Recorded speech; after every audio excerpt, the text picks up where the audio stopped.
All right, hi everybody, John Meadows here, and I am in Philadelphia. I'm here to go to the Philadelphia Eagles training facility and to train with Lane Johnson, NFL All-Pro right tackle. So we're going to capture as much stuff the next couple of days as we can. But just got here, I'm super excited. The air is nice and crisp, just the way we like it. So anyways, so here we go. So I used to tell people, yeah, I'm about 5'5", because that sounds 5'5", 250 sounds way more impressive than 5'7" and 250. But I'm really 5'7". So. All right, we made it to Lifetime here with Lane Johnson and Gabe, super coach. Hitting a little back. We're starting off with kettlebell rows here on the incline, and we're just working up to a big, heavy cluster set. So a bunch of warm-ups and then a cluster set.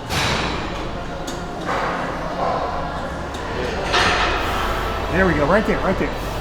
Right there, that's what we want, right there. So a lot of times what we'll do when we're training our back is if your forearm is getting a little fatigued, like we had this thick grip right here, and then the kettlebells had a real thick bell, so we gave our forearms a break.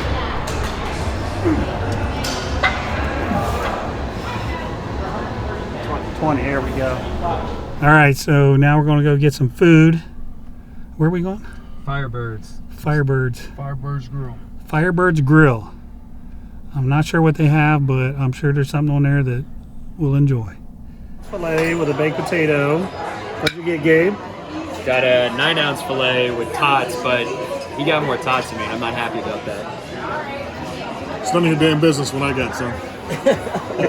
So the tater tots were, wasn't it 900 some calories? 910 calories. And all ground potatoes were 600, right? 680 or something. So 15, 16, and then the steak is, what do you think the steak was? 500. So we're over 2,000, right? Yeah. Okay. That's not bad. Not bad. Ketchup. Ketchup. And it's not low sugar ketchup, it's the real deal. The real deal. All right. All right, we're outside the NovaCare complex. I feel like I just died and went to heaven. I'm super happy to be here. It's Monday night. So we're going to go inside and just check it out with Lane. But we're here. So here we are. This is the weight room here. We got a ton of benches and squat racks over there. That's primarily what the equipment is. And, some equipment here. They got like a cryo room over there, massage tables, where they do all kinds of rehab. But we're here late at night just checking it out. So this is what it looks like. So this is where my favorite players are at. Oh, right here actually is two of my favorites, Brandon Graham and Fletcher Cox. Fletcher Cox is an absolute beast. It'd be really cool if somehow he could see this video. Let him know how much he's appreciated by the Philadelphia fans. And Brandon Graham, me being a Michigan fan too, it's pretty cool that both their lockers are right beside each other. Two of my favorites. Lane's is down here. It's really neat though. The season just ended, so there's not anybody really around now. But it's pretty phenomenal knowing that all the players are here. So Lane was just telling me about these drinks right here. They're on a number system. So how does the number system work? What goes by, so when they test your sweat and the amount of sodium content you have in it. So the higher the number, 5 being the highest, means you're the saltiest sweater. And so You got to replace it. yeah, you got to replace it. And if you don't, then you lose blood volume, which equates to oxygen, which equates Performance. to performance. Yep. Yeah. So the sports science is very in tune. We're watching everything you guys All the do. time. Yeah. That was great. Oh, how cool is that? Where's the statue of Nick Foles at? It's at the stadium. Yeah.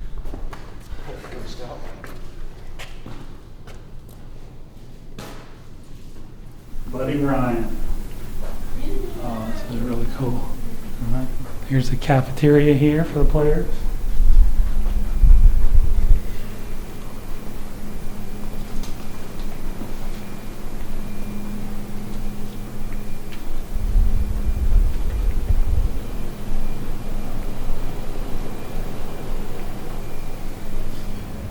All right, so it's day 2.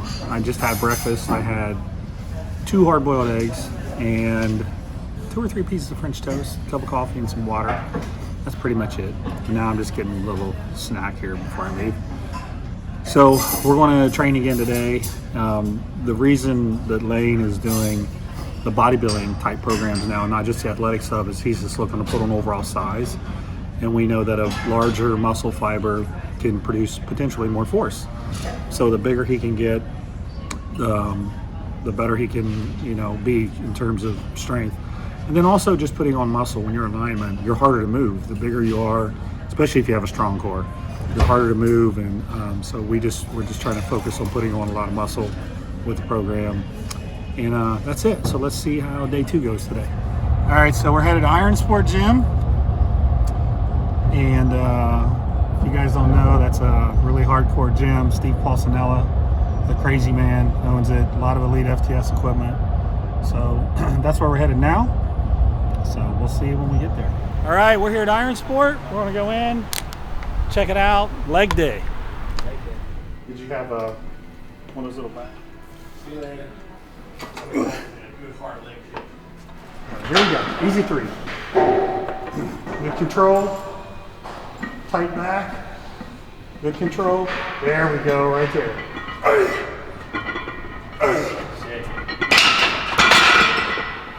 These are called nosebleed sets. Nosebleed sets, baby. You ain't training unless your nose is bleeding. There we go. Let's do about 8. That's good.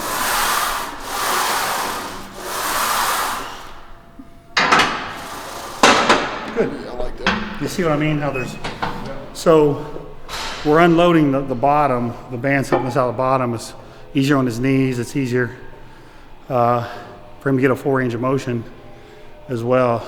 Lane needs and we all do. It's not just Lane. We all need to keep a real good range of motion. So that's a nice thing about these is you can go real deep, but doesn't put an incredible amount of pressure on your knees.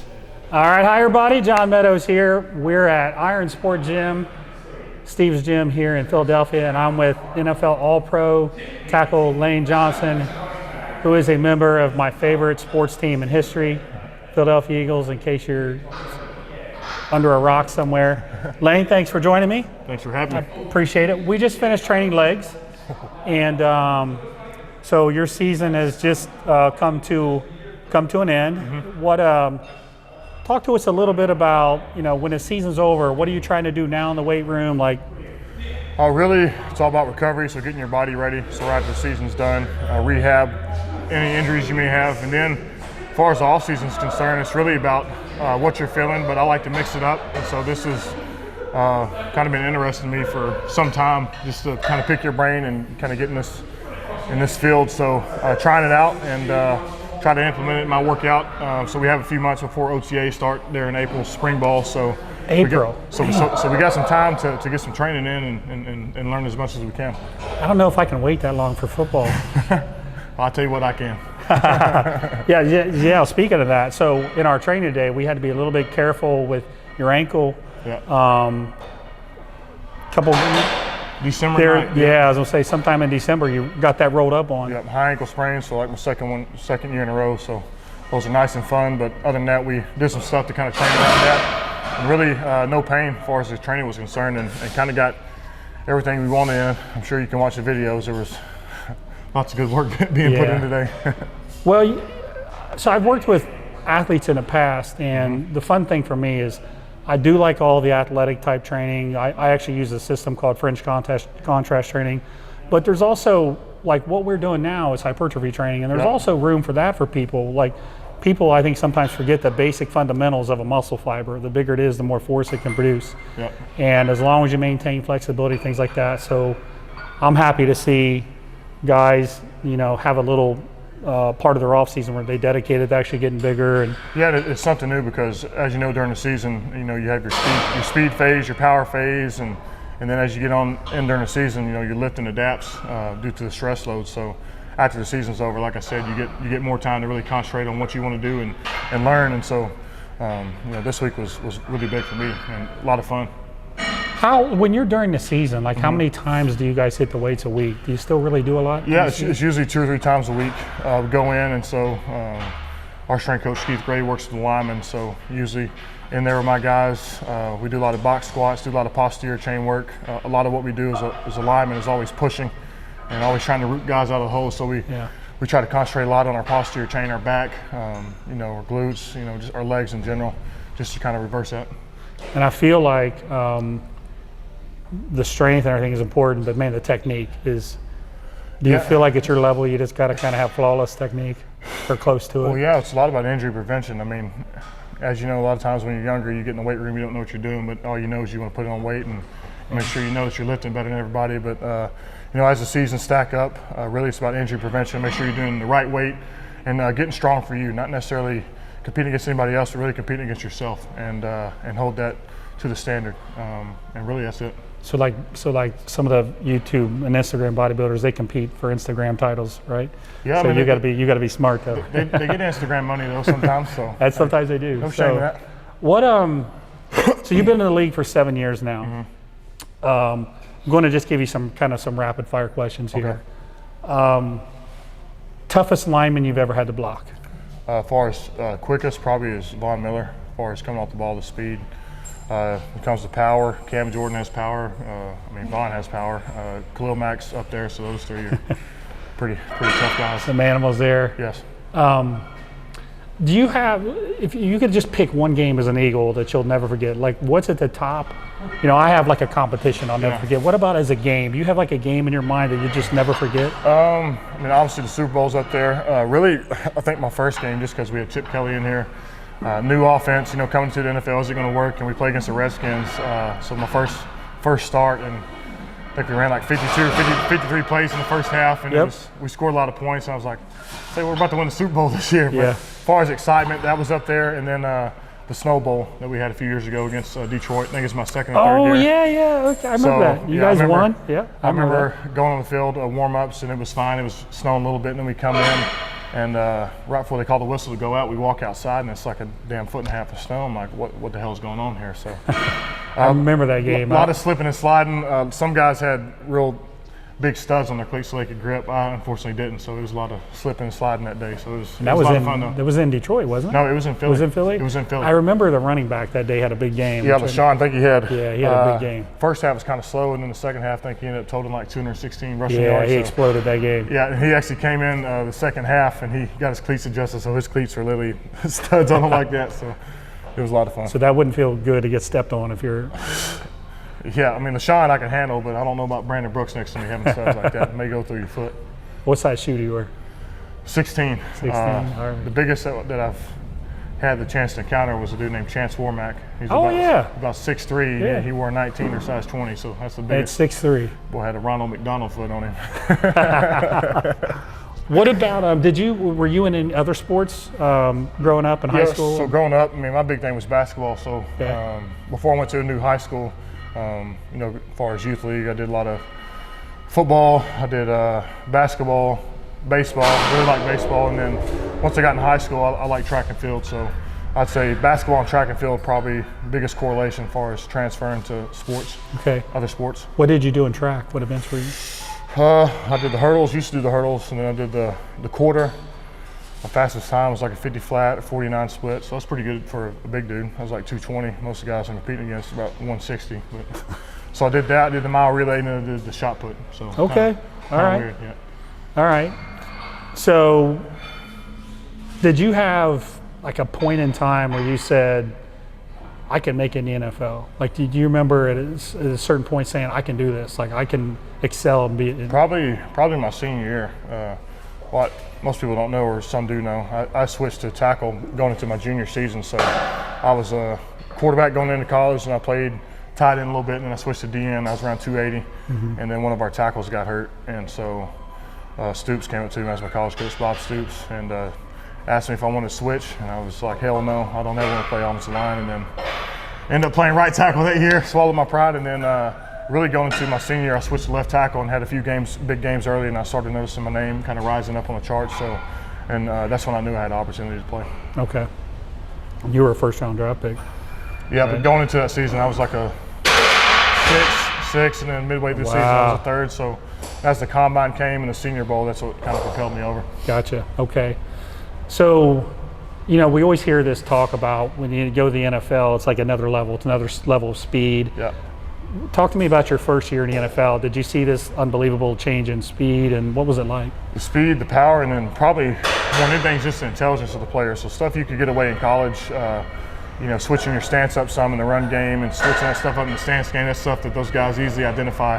And then far as just probably the disguises and what the defense does, a lot more sophisticated in NFL. And then really the biggest I saw, I mean, as far as skill positions, everybody's still pretty fast, but the O-line, D-line, it's a different ball game than the NFL. Yeah. The strength, the power, like you said, the intelligence, all that combined makes it very difficult. So my rookie year was tough. I had a lot of growing pains. I think the first 7 games had like 6 or 7 sacks, and then after that I really started taking off and getting better. But yeah, it was definitely a learning curve. So these guys, like in the NFC East, Yep. is it a friendly rivalry, or is it you don't like each other? Or? It's a rivalry. I mean, we obviously know what's at stake, but as far as respecting my opponent, you know, I'll go against Marcus Lawrence every year, one of the best in the league. Kerrigan, year in, year out, one of the best in the league. Giants, they used to have Olivier Vernon, who's now with the Browns, so now they have Marcus Golden. So really, it's always competitive. And one thing about the NFL is that it's not like college where you can have a big game versus Alabama, and then you're playing, you know, Tennessee State the next week. Every week. You can't let off, and anytime you do, you'll be humbled. And that's the thing about the NFL, man. It's always tough and it's always competitive. Yeah. So let me think about. So when you were in college, I want to go back a little bit. Yeah. So when you're in college, did you have a game in college that you'll never get? Like, what was the most exciting game that you had in college? Man, the biggest game we had probably every year was against Texas. Red River rivalry. So it was usually around 90,000 people, and it's all you know, crimson on one side and burnt orange on the other. And you go into the stadium and it just smells like straight cow shit because it's a state fair. You have guys showing their animals there. So, but other than that, though, I remember the first time I went there, I wasn't playing. I was on the sidelines. I think it was my redshirt year. But I remember walking in there and Peyton Manning was sitting there at the goalpost watching. I don't know if he had a bye week, so that was kind of that was pretty cool. But my senior year, we ended up beating them like 60-something to 20-something. So that was kind of a good way to finish off that. But yeah, that was one of my favorite games. Who's the best college player you've ever seen? That I played against or just seen? Just seen in general in college. I mean, my favorite was Vince Young growing up. I mean, after that Rose Bowl and what that he was did, unreal. Those few years there, was it 03, 04, 05, or whatever it was. Those were very fun. And well, he did have a short-lived career on the Eagles, right? I think just this year watching Joe Burrow and then Lamar Jackson a few years ago. It's been pretty exciting the past few years. But growing up, I was a Vince Young guy. Yeah, I think my most exciting times as an Eagles fan, looking back, the old times, was that old Buddy Ryan defense. Buddy Ryan. Yeah. I actually studied that 46 defense because I'm helping coach our little league. Yeah. And they mostly run the ball. And you got any Reggie Whites or Jerome Browns? I'm hoping you really need a linebacker, right? You need a Singletary to run the defense. But, all right, man. You know, one thing that just getting to know you, I learned is that I think in my head, I think a lot of these linemen, I think it's easy for you guys to be big, but you actually have to eat a lot to maintain your weight, right? Yeah, I do.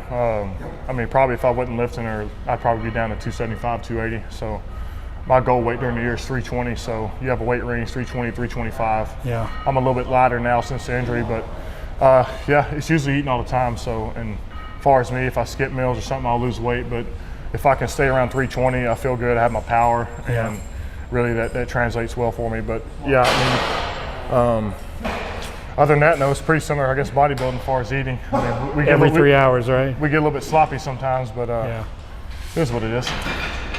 Well, I appreciate your time, and thanks for having me over at the Sports Complex yesterday. Yep. I really, really appreciate it. I just wanted, you know, I have kind of a mix of followers on YouTube. Mm-hmm.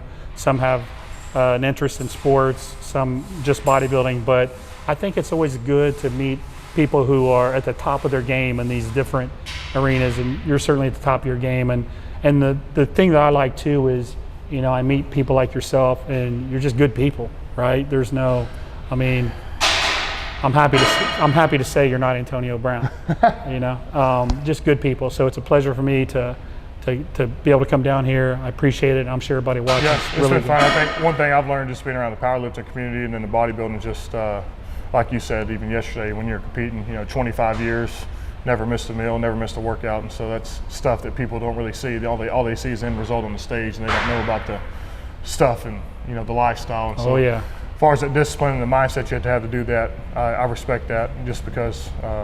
Kind of what we do. I feel like it's pretty similar as far as mentally grueling. Yeah. And I just have appreciation for guys that kind of like to go through the grind. So it was fun. Oh yeah. We're on our way to the airport now. This is what we do a lot of times we travel. Just we meet up, we go to the gym, we go eat, go to bed, wake up next day, eat, go to the gym, get them to go to the airport and come home. That's my idea of a good trip. All right, so we're getting ready to head home. We're back in the airport in Philly. I'm finishing up with a frozen yogurt.